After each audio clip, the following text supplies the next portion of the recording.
नमस्कार दोस्तों, आज मैं 2026 प्रीलिम्स एग्जाम्स और अदर एग्जाम्स के लिए महत्वपूर्ण जल संधियों को लेकर आया हूं, जिनसे एग्जाम्स में प्रश्न पूछने के चांस लगभग 99% हैं। ये वो जल संधियां हैं जो अक्सर न्यूज में रहती हैं और इनका वैश्विक व्यापार पर बहुत ज्यादा प्रभाव रहता है। जैसे कि आपने सुना होगा हार्मुज जल संधि के बारे में। हार्मुज जल संधि की वजह से हार्मुज जल संधि जैसे ही बंद हुई, उसकी वजह से भारत में और विश्व में कितना ज्यादा तेल संकट उत्पन्न हो गया है, वो आप फील कर सकते हो। तो मैं महत्वपूर्ण 10 जल संधियों को लेकर आया हूं, जिन पर हम डिटेल से चर्चा करेंगे और इनसे क्वेश्चन पूछे जाने के चांस लगभग 100% रहेंगे। तो दोस्तों, पहले नंबर पर मैं लेकर आया हूँ हॉर्मुज जल संधि को। तो हॉर्मुज जल संधि को पहले हम मैप के द्वारा समझेंगे, जिससे कि आसानी होगी समझने में। तो ये है फारस की खाड़ी। जैसे कि फारस की खाड़ी के पहले तो इम्पोर्टेंट चीजों को देख लेते हैं कि ईरान उससे सीमा साझा करता है, फिर इराक करता है, कुवैत करता है, सऊदी अरब करता है, बहरीन उसका एक द्वीप है, तो द्वीपीय एक देश है, कतर भी एक प्रायद्वीपीय देश है, फिर यूएई संयुक्त अरब अमीरात है, ओमान है। तो ये ऐसे देश हैं जो फारस की खाड़ी से अपनी सीमा साझा करते हैं। तो फारस की खाड़ी ही सबसे महत्वपूर्ण खाड़ी है, क्योंकि यहां से ही जो फारस की खाड़ी है और ओमान की खाड़ी है। तो इसकी महत्वपूर्ण बात क्या है कि फारस की खाड़ी और ओमान की खाड़ी को कौन जोड़ता है, तो वो जोड़ता है हॉर्मुज जल संधि। तो इसलिए हॉर्मुज जल संधि महत्वपूर्ण हो जाती है। तो हॉर्मुज जल संधि का नाम हॉर्मुज क्यों पड़ा? क्योंकि जो H1 दिख रहा है ये वाला, उसका नाम है दक्षिण में, ईरान के दक्षिण में एक द्वीप है हॉर्मुज नाम का, तो उसके नाम से इसका नाम हॉर्मुज जल संधि पड़ा। फिर उसके दक्षिण में है एक और लोराक द्वीप, तो इस बात को भी ध्यान रखना है। फिर एक महत्वपूर्ण बात बता देता हूं कि इसकी जो हॉर्मुज जल संधि है उसकी चौड़ाई लगभग 30 किलोमीटर है। कितनी? 30 से 35 किलोमीटर है। का कौन सा? मुसंदम प्रायद्वीप है। मुसंदम प्रायद्वीप कौन सा? ये अक्सर देखा जाता है कि अक्सर मैप को देखते समय ऐसा फील होता है कि ये यूएई का हिस्सा है, लेकिन ये मुसंदम प्रायद्वीप है किसका? ओमान का। और यूएई को अलग करता है, किन को? मुसन्ना प्रायद्वीप और यूएई किससे? ईरान से अलग करता है, और फारस की खाड़ी और ओमान की खाड़ी को जोड़ता है। ये रही फारस की खाड़ी और यहाँ है ओमान की खाड़ी। तो इन दोनों खाड़ियों को जोड़ता है। ओमान की खाड़ी है किसमें? अरब सागर में। तो इस बात को ध्यान रखना है। अब ये तुमको ब्लैक ब्लैक दिख रहे हैं द्वीप जैसे, तो इनको भी महत्वपूर्ण चीज है, क्योंकि ये जैसे कि L2 गए, लेजर टोनप, ये है लेजर टोनप, ग्रेटर टोनप और अबू मूसा। ये 3 द्वीप ईरान और संयुक्त अरब अमीरात के बीच कॉन्फ्लिक्ट पैदा करते हैं, क्योंकि कभी ईरान बोलता है इन पर हम ये हमारे क्षेत्र में है, और जो यूएई है वो कहता है कि ये हमारे हैं। तो ये बहुत ही महत्वपूर्ण चीज हो जाती है, तो इस बात को ध्यान रखना है। कौन सा? अबू मूसा, ठीक है, लेजर टोनप और ग्रेटर टोनप। तो ऐसा क्वेश्चन बन सकता है कि अबू मूसा, लेजर टोनप और ग्रेटर टोनप जो अक्सर न्यूज में रहते हैं, ये किन दो देशों के मध्य कॉन्फ्लिक्ट पैदा करते हैं या विवादित द्वीप हैं, ठीक है। अन्य द्वीपों में जैसे कि ये देख रहे होंगे, सबसे बड़ा द्वीप, उसके नीचे इसका नाम है केसम। क्या नाम है? केसम नाम है। उसके नीचे H2 हेंगम नाम का द्वीप है, और ये हो गया H1 हॉर्मुज और L2 लोराक। तो ये महत्वपूर्ण द्वीप हैं, तो इनको बहुत ही ध्यान से अपन को पढ़कर जाना है। तो केसम द्वीप सबसे बड़ा द्वीप है, हेंगम द्वीप ये दक्षिण में है उसके, H2 हॉर्मुज और लोराक द्वीप। तो ये हुई जानकारी हॉर्मुज जल संधि के बारे में। इसकी सबसे महत्वपूर्ण बात यह है कि जो हॉर्मुज जल संधि है वो लगभग 20% तेल का निर्यात करता है, इसलिए ये बहुत ही महत्वपूर्ण हो जाता है। तो दूसरे नंबर पर आता है बाबर मंडेप जल अनुबंध। इसको सबसे पहले मैप से समझते हैं, फिर उसकी महत्वपूर्ण जानकारियों को बताऊंगा। तो मैप में ये है रेड सी, और रेड सी है, और रेड सी कहां पर? अदन की खाड़ी और रेड सी को ये जोड़ता है, और यमन और जिबूती और इरिट्रिया को अलग करता है। तो इस बात को ध्यान रखना है। तो इससे जो रेड सी से महत्वपूर्ण देश जो अपनी सीमा साझा करते हैं वो कौन से हैं? पहले नंबर पर यमन है, दूसरे पे सऊदी अरब, फिर जॉर्डन, इरिट्रिया, ये अकाबा की खाड़ी है। तो अकाबा की खाड़ी से कौन कौन से? जॉर्डन और इजराइल अपनी सीमा साझा करते हैं। फिर मिस्र आ जाता है, सूडान आ जाता है, इरिट्रिया आ जाता है, जिबूती आ जाता है। तो ये वो देश हैं जो रेड सी से अपनी सीमा साझा करते हैं, ठीक है। तो एक और महत्वपूर्ण बात कि प्रीम एक द्वीप है जो यमन का है, तो इस बात को भी ध्यान रखना है। क्या नाम है उसका? प्रीम द्वीप। इसकी महत्वपूर्ण बात यह है कि ये यमन और जिबूती और इरिट्रिया को अलग करता है और लाल सागर और अदन की खाड़ी को जोड़ता है, तो इस बात को ध्यान रखना है। दोस्तों एक और बहुत ही महत्वपूर्ण बात है कि अफ्रीका और एशिया को, यानी ये बाबल मंडप जलदम्रुमध्य दो महाद्वीपों को भी अलग करता है। कौन कौन सी? अफ्रीका को और एशिया को, तो इस बात को भी ध्यान रखना है। इस बाबल मंडप जलदम्रुमध्य को आंसुओं का द्वार भी कहते हैं। क्या कहते हैं? Gates of tear. इस बात, ये भी महत्वपूर्ण पॉइंट बन जाता है। यमन का जो द्वीप है प्रीम द्वीप, वो बाबल मंडप जलदम्रुमध्य को दो भागों में बांट देता है। पूर्वी धारा को बोलते हैं अलेक्जेंडर जलदम्रुमध्य और पश्चिमी धारा को बोलते हैं डेक्ट अल मायून चैनल। ठीक है, तो इन पॉइंटों से अक्सर क्वेश्चन बन सकते हैं। ये बात भी महत्वपूर्ण है कि वैश्विक व्यापार 12 से 15% रहता है। और एक और इम्पोर्टेंट बात यह है कि हुती विद्रोही इस बाबल मंडप जलदम्रुमध्य के आसपास रहते हैं और कई बार हुती विद्रोही और जो समुद्री डाकू होते हैं वो जहाजों को लूट लेते हैं, तो इनसे उन जहाजों के लिए खतरा रहता है। सुएज नहर, जिसे नहर के नाम से जाना जाता है, नहर इसलिए कहते हैं क्योंकि ये मानव द्वारा निर्मित है। तो ये मिस्र में है और मानव निर्मित नहर है। इसका निर्माण 1859 से 1869 में हुआ था और 1869 में ही ये खोली गई थी, तो इस बात को ध्यान रखना है। इसकी लंबाई है 193.3 किलोमीटर, 193.3 किलोमीटर। इसका महत्व ये है कि 12 से 15% वैश्विक व्यापार इसका होता है। अब इसको मैप के थ्रू समझते हैं जिससे कि आसानी हो सकती है। जैसे कि ये लाल सागर है और ये भूमध्य सागर है, तो महत्वपूर्ण बात यह है कि ये लाल सागर और भूमध्य सागर को जोड़ता है।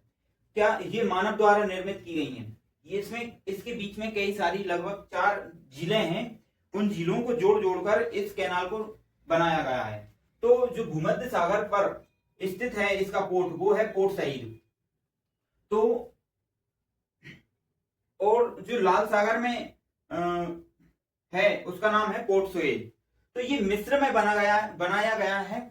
और इसकी महत्वपूर्ण जो झीलें हैं जैसे कि मंजला है, तिंसा है, ग्रेट बियर, लिटिल बियर, तो ये महत्वपूर्ण झीलें हैं। इनका क्रम भी पूछा जाता है, इसलिए मैं उत्तर में सबसे उत्तर में है मंजला झील, फिर उसके दक्षिण में तिंसा झील, फिर उसके दक्षिण में ग्रेट बियर झील और उसके दक्षिण में सब लिटिल बियर झील। तो ये 4 महत्वपूर्ण झीलें हैं। तिंसा झील को क्रोकोडाइल झील भी कहते हैं और क्रोकोडाइल झील यानी तिंसा झील पर इस्माइलिया शहर है जो मिस्र का है।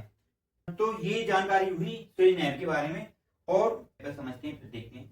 इंडोनेशिया में दक्षिण पूर्व की बात कर रहा हूँ। दक्षिण पूर्व एशिया में मलेशिया और इंडोनेशिया महत्वपूर्ण देश हैं और दक्षिण चीन सागर है। यहाँ चाइना वगैरह, जो जापान, दक्षिण कोरिया ऐसे देश हैं वो इधर हैं। और यहाँ से जो व्यापार होता है दक्षिण चीन से होकर आता है इधर, और इधर से ये सिंगापुर और ये मलक्का जल संधि है। कौन सी? मलक्का जल संधि। तो मलक्का जल संधि अंडमान सागर और दक्षिण चीन सागर को जोड़ता है। क्या? अंडमान सागर और दक्षिण चीन सागर को जोड़ता है और मलय प्रायद्वीप यानी मलेशिया और सुमात्रा इंडोनेशिया को अलग करता है। ये रहा मलेशिया और ये रहा सुमात्रा। सुमात्रा किसका है? इंडोनेशिया का है। ठीक है, सुमात्रा किसका है? इंडोनेशिया का है। यहाँ एक देश दिख रहा, ये द्वीप दिख रहा होगा, सिंगापुर और मलेशिया के बीच में एक जल संधि है, जोहर जल संधि। जोहर जल संधि की जो चौड़ाई है लगभग 2 से 3 किलोमीटर है, बहुत ही सक्रिय है। तो कई सारे जो जहाज होते हैं वो जोहर जल संधि के थ्रू आ जाते हैं। ये है बोर्नियो द्वीप जिस पर 3 देश हैं। ये मलेशिया का हिस्सा है, ये ब्रूनोई देश है और ये इंडोनेशिया का हिस्सा है। तो इन बातों को भी ध्यान रखना है। मलय प्रायद्वीप पर कौन कौन से देश हैं? एक ये खुद मलेशिया है, फिर थाईलैंड है। तो इन बातों को ध्यान रखना है। एक और जो द्वीप है इंडोनेशिया का वो है सुंडा द्वीप, और सुंडा द्वीप और सुमात्रा द्वीप के बीच में सुंडा जल संधि है। तो इस बात को ध्यान रखना है, ये क्वेश्चन बन सकते हैं। अब महत्वपूर्ण जानकारी, अंडमान सागर और दक्षिण चीन सागर को जोड़ता है। मलय प्रायद्वीप मलेशिया और सुमात्रा को अलग करता है। यह मध्य पूर्व का तेल, जो मध्य पूर्व से तेल आता है वो पूर्व एशिया तक पहुंचाता है। ये रास्ता, इसी रास्ते के थ्रू मध्य पूर्व का जो तेल है वो पूर्वी एशिया को मिलता है। लगभग 25% वैश्विक व्यापार होता है, समुद्री व्यापार का 25% होता है। लगभग 1/3 इसी रास्ते से तेल गुजरता है और भारत का भी लगभग 60% समुद्री व्यापार इसी रास्ते से होता है। तो इस बात को ध्यान रखना है। इसलिए इस साल 2026 प्रीलिम्स एग्जाम्स के लिए मलक्का जल संधि बहुत ही इंपोर्टेंट हो सकती है। तो दोस्तों 5वें नंबर की है पनामा नहर। पनामा नहर को ज्यादा मैप में से कुछ क्वेश्चन नहीं पूछे जाएंगे, क्योंकि पनामा नहर पनामा नाम के देश में ही है। इसकी महत्वपूर्ण बात यह है कि इसमें एक गोटून लेक है। क्या नाम की? गोटून लेक। ये कोस्टारिका से जुड़ा रहता है और इधर दक्षिण अमेरिका से जुड़ा रहता है। तो ये क्वेश्चन बन सकता है कि पनामा देश किन किन देशों से अपनी सीमा साझा करता है? कोस्टारिका और दक्षिण अमेरिका के देश हैं। और ये कैरिबियन सागर यानी अटलांटिक ओशियन और प्रशांत महासागर को जोड़ता है। तो इस बात को ध्यान रखना है। कहाँ? ये लैटिन अमेरिका का एक देश पनामा में स्थित है और अटलांटिक महासागर यानी कैरिबियन सागर और प्रशांत महासागर को जोड़ती है। और इसकी लंबाई है लगभग 82 किलोमीटर। कितनी? 82 किलोमीटर इसकी लंबाई है। 15 अगस्त 1914 से ये चालू है। और इसकी सबसे महत्वपूर्ण विशेषता है lake lock system. Lock system क्या होती है? कई सारे लॉक होते हैं, जैसे कि ये पनामा नहर है। अब पनामा नहर ये गोटून लेक है। गोटून लेक 85 फीट ऊंचाई है। ऊंची मान के चलो इस टाइप की लॉक बनते हैं, इस टाइप की। अब मान के चलो ये गोटून लेक है और इसकी ऊंचाई है वो 85 फीट है और इनकी कम है। ठीक है, तो क्या होगा कि इन लोगों में पानी भर दिया जाएगा ऊंचाई बढ़ाने के लिए। जब इसका पानी और इसका पानी का लेवल बराबर हो जाएगा तो जहाज इस लॉक से इस लॉक में चले जाएंगे।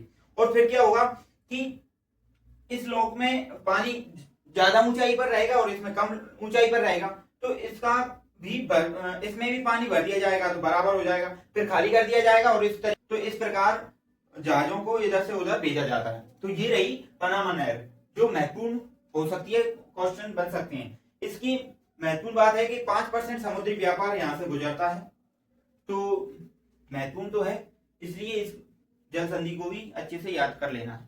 तो दोस्तों ये भी बहुत ही महत्वपूर्ण जल संधियां हैं, जैसे कि जिब्राल्टर जल संधि। ये स्पेन और मोरक्को को अलग करती है। किसको? स्पेन और मोरक्को को। तो ये कहाँ आ गई? वो अटलांटिक महासागर और भूमध्य सागर को जोड़ती है। जैसे कि अटलांटिक ये मान के चलो यूरोप है और ये अफ्रीका है और ये भूमध्य सागर है। ठीक है, भूमध्य सागर, और ये अटलांटिक ओशियन है। ठीक है, और ये स्पेन और ये मोरक्को। तो इन बातों को ध्यान रखना है। तो क्या होता है कि इन दोनों को, स्पेन और मोरक्को को अलग करती है और अटलांटिक महासागर को और भूमध्य सागर को जोड़ती है। तो ये महत्वपूर्ण जल संधि है। पाक जल डब्रू मध्य कौन सा है? भारत और श्रीलंका के मध्य है और पाक की खाड़ी और बंगाल की खाड़ी को जोड़ता है। तो इस बात को भी ध्यान रखना है, ये भी पूछी जा सकती है। बेरिंग जल संधि रूस और यूएस के बीच है, अलास्का के बीच, और अटलांटिक महासागर और बेरिंग सागर यानी पैसिफिक ओशियन को जोड़ती है। ठीक है, 9वें नंबर पर बॉस्फोरस जल संधि है, ये तुर्की में है और काला सागर और मरमरा सागर को जोड़ती है। इसको? काला सागर और मरमरा सागर को। युकाटन जल संधि जो मैक्सिको और क्यूबा के बीच में है, तो ये भी महत्वपूर्ण जल संधि है जो यूपीएससी में पूछ ली जाएगी। तो दोस्तों ये थी 10 जल संधियां जिनसे ज्यादातर क्वेश्चन बनेंगे और यही ऐसी जल संधियां हैं जिनसे बार बार क्वेश्चन पूछे जाते हैं। इसलिए ये वीडियो इन जल संधियों को याद करके जरूर जाना, नहीं तो बाद में पछताओगे। और आशा करता हूं ये वीडियो पसंद आई होगी। ऐसी ही वीडियो देखने के लिए चैनल को सब्सक्राइब करें। धन्यवाद।